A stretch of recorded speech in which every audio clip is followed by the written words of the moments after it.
beginning our journey in the book of Daniel here in Calle Ocho. When you think of when you think of the Cubans, you think of Calle Ocho. When you think of Miami, Calle Ocho is one of the first places you think of, and if you're coming, this is one of the first places you need to visit. So we're here in front of the Ball and Chain nightclub, one of the oldest nightclubs here in Miami. And Ball and Chain seems to have a little bit of a connotation.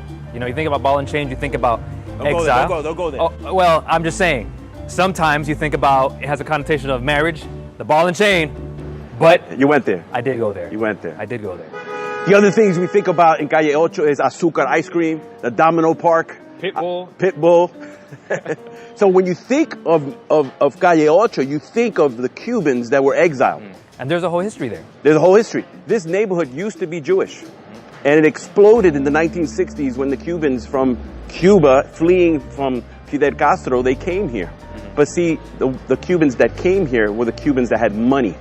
And they established this community. They brought Cuba with them. Right. Now later on, we had a more influx of Cubans that came in through the Mariel and subsequent migrations. And it became the Calle Ocho that we know today, full of the culture and the rich history that is Cuba mixed up with what we have here in the United States. And the thing is, they brought their identity here. Unlike Daniel, when King Nebuchadnezzar came to Jerusalem, he destroyed Jerusalem.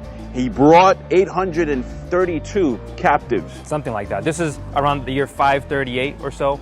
Daniel and his friends are taken, they're captive, exiled, if you will, from Jerusalem all the way to Babylon. And Nebuchadnezzar wanted to erase their Jewish culture.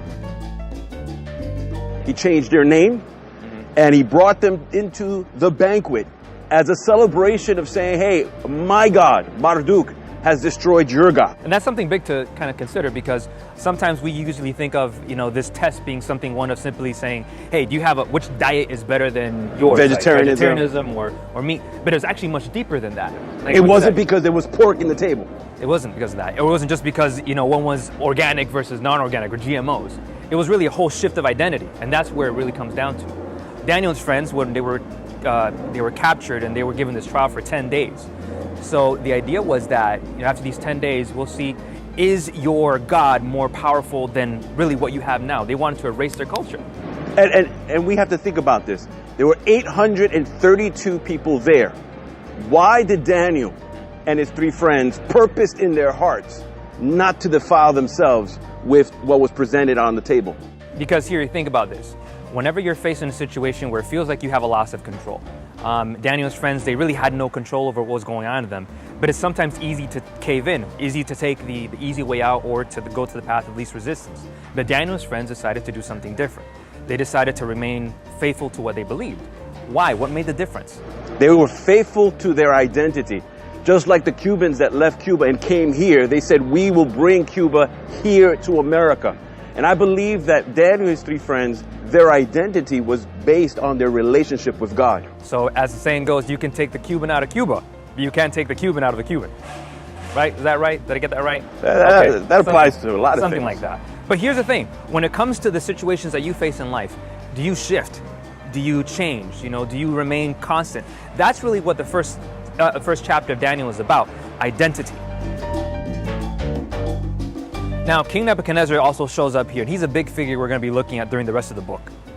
But he shows up kind of like a minor character here in this chapter. He comes up after the end and sees that Daniel and his friends, they've made this big shift in their lives, and he actually places them kind of in direct contact with him. They are seen as prime people in the king's court.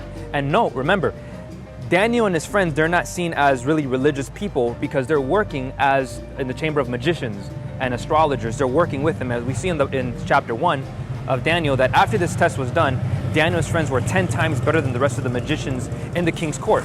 But it doesn't say that they weren't magicians. That's right. And that says something about King Nebuchadnezzar's identity. He went into Jerusalem to pick the best. Most of us, when we're in leadership, we don't tend to pick people that are better than us. Or could show us up. So King Nebuchadnezzar made sure that he was going to pick the best of the best. And he brought them to his table to say, okay, I am so proud of my heritage. I want you to be proud and join my heritage. And notice what happened with Daniel's friends. Even though they were able to adapt into the king's court, they maintained their identity. So when we think about where we are, you can be an architect, you can be a painter, you can be a pastor, you can be a doctor. You can be whatever you set your mind to.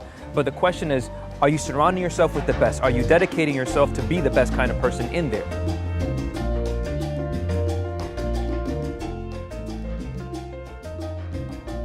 You play dominoes? I do sometimes. Because we are in the domino, the Parque de Dominos, Parque Domino. where people come here to play dominoes from all over the world. But I want you to imagine you are Daniel and his three friends, and they're sitting at a table, and they have the food in front of them. What would you do? The pressure was for them to deny their identity and embrace the Babylonian culture. By eating the food, they are celebrating with the Babylonians and acknowledging that their God is God. Do we do that in our place of business, in our neighborhood, with our friends?